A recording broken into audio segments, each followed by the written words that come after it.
સુરતની એસબીઆઈ શાખામાં મધ્યાહ્ને ફિલ્મી ઢબે થયેલી 50 લાખની સશસ્ત્ર લૂંટની ઘટનાથી સમગ્ર શહેરમાં સનસનાટી મચી ગઈ હતી.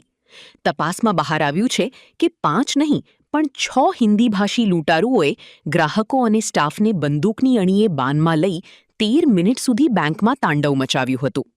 લૂંટારુઓ બેંકના લોકરમાંથી 12 લાખ અને સીએમએસ કર્મચારી પાસેથી 38 લાખ મળી કુલ 50 લાખ લૂંટી સ્પોર્ટ્સ બાઇક પર ફરાર થઈ ગયા હતા. પોલીસને ગુમરાહ કરવા બદમાશોએ બાઇક પર ખોટી નંબર પ્લેટ લગાવી હતી અને પીછો રોકવા માટે લોકોના મોબાઈલ ઝૂંટવી અલગ અલગ રસ્તે ફેંકી દીધા હતા. આ કેસમાં બેંકના ગનમેનની ભૂમિકા શંકાસ્પદ જણાતા પોલીસ તે દિશામાં પણ સઘન પૂછપરછ કરી રહી છે. હાલમાં સુરત પોલીસની વિવિધ ટીમો વેસ્ટર્ન યુપી અને બિહાર કનેક્શનની શંકા સાથે હાઈવે અને ગ્રામ્ય વિસ્તારોમાં લૂંટારુઓને પકડવા ચક્રો ગતિમાન કર્યા છે.